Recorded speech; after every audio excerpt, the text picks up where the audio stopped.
नमस्कार, खबर उत्तर प्रदेश में आप सभी का स्वागत है। मैं हूं आपके साथ यशी शुक्ला। उत्तर प्रदेश की खबरों का रुख करेंगे, लेकिन उससे पहले आपको ले चलते हैं उत्तराखंड के रामनगर, जहां पर गणेश गोदियाल के समर्थन में रैली कर रही है प्रियंका गांधी वाड्रा। क्या कुछ कहने मोदी जी सुने। नहीं दिखे, दिखना छोड़िए उसी भूमि को जिसे वो कह रहे थे अपने भाषण में देवभूमि कह रहे थे, जिसे वो कह रहे थे कि वो पूजते हैं, उसी भूमि के लिए उन्होंने एक पैसा राहत नहीं दिया, आज तक नहीं दिया है। जितनी राहत थी वहां हिमाचल प्रदेश की सरकार ने खुद दी, क्योंकि केंद्र सरकार देना नहीं चाह रही थी, क्योंकि देवभूमि उनके लिए सिर्फ उसी समय थी जब चुनाव का भाषण देने का समय था, जब आपदा आई, जब मुश्किलें हुई, जब लोग संकट में थे, तो देवभूमि नहीं रही।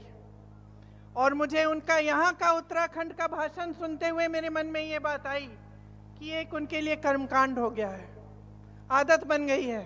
मंच पे आते हैं, ऐसे ऐसे शब्द बोलते हैं, देवभूमि, धर्म, लेकिन सच्चाई बहुत दूर है इससे। और सच्चाई ये है कि हिंदू धर्म में आस्था का प्रमाण क्या होता है, बताइए, कौन बताएगा? सच्ची आस्था क्या कहलाती है? आस्था का प्रमाण, सबसे बड़ा प्रमाण हिंदू धर्म में त्याग होता है कि नहीं? सच्ची श्रद्धा तभी होती है जब कुछ इंसान कुछ त्यागता है उसके लिए। और मुझे लगता है कि जब कोई त्यागता नहीं है तो उसके मन में सच्ची श्रद्धा जाग नहीं सकती। मैंने त्याग देखा है। आप यहां इस प्रदेश से सरहद पे जवानों को भेजते हैं, अपने बच्चों को भेजते हैं शहीद बनने के लिए। शहादत आप समझते हैं। मैं 19 साल की उम्र में अपने पिता की टूटी हुई लाश अपनी मां के सामने मैंने रखी। मैं शहादत को समझती हूं और मैं त्याग को समझती हूं। कितनी भी गालियां दें ये मेरे परिवार को, उस पिता के लाश की अगर ये अपमान करें, उस शहीद पिता का अपमान करें, हम चुप रहते हैं, क्योंकि हमारी आस्था नहीं टूटती इस देश में, हमारी श्रद्धा नहीं टूटती, इनके कहने से नहीं टूटती, क्योंकि हमने त्याग दिया है, हमने शहादत देखी है। चाहे कितनी भी गालियां दें, चाहे कितना भी करें, ये हमारे संघर्ष को समझ नहीं सकते, और ये हमारी श्रद्धा, हमारे देश के प्रति प्रेम को कभी नहीं समझ सकते। हमारे देशभक्ति को ये देशद्रोह कहें, हमें कुछ भी कहें, हम चुप रहते हैं। हम चुप इसलिए रहते हैं क्योंकि श्रद्धा दिल में है, असली श्रद्धा है, असली आस्था है, नाम के लिए नहीं है, चुनावी भाषणों के लिए नहीं है, राजनीति के प्रयोग के लिए नहीं है, अपनी सत्ता के लिए इस्तेमाल के लिए नहीं है, सच्ची श्रद्धा है। इन्होंने अपने भाषण में ओआरओपी की बात की, सैनिकों की बात की, आपको बधाई दी कि आपके प्रदेश ने इतने सारे सैनिक सरहद पे भेजे।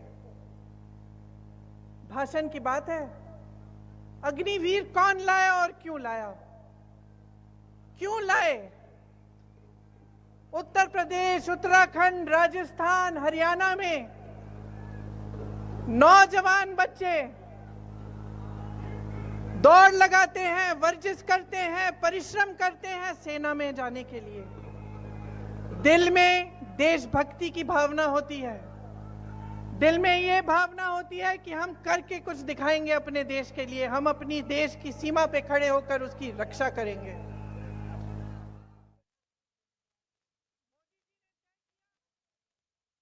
सरकार इसके लिए गंभीर है। हम बहुत सारे बंदरों को पकड़ने के लिए आगे योजना बना रहे हैं, किसी प्रकार से उनका यहाँ पर प्रकोप कम हो, यहाँ की खेती बाड़ी को जो नुकसान पहुंचाते हैं, हम गंभीरता से उस पर विचार करने आगे काम करेंगे। तो मैं आप सबका एक बार फिर से यहाँ से धन्यवाद करते हुए मेरे साथ जरा उद्घोष करिए। मैं कहूंगा अब की बार, आप कहेंगे 400 बार, अब की बार 400 बार, फिर एक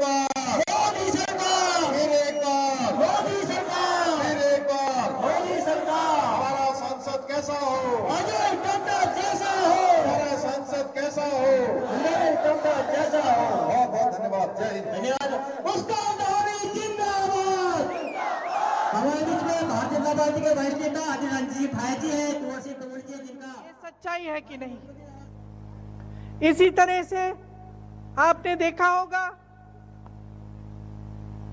कि यहाँ पे पर्यटन की बातें करते हैं, कहते हैं कि पर्यटन की बहुत स्कीम गिना देते हैं आपको, लेकिन सच्चाई क्या है?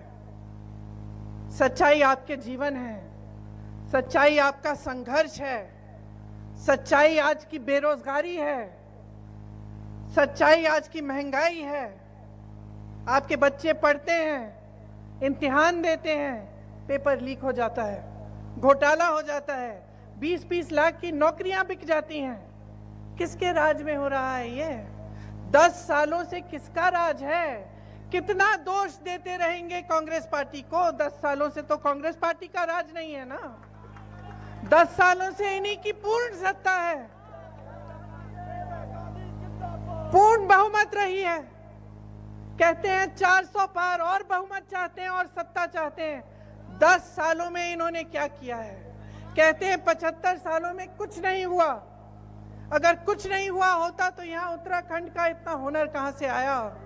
IIT, IIM पूरे देश भर में कहां से आए? एम्स कहां से आए?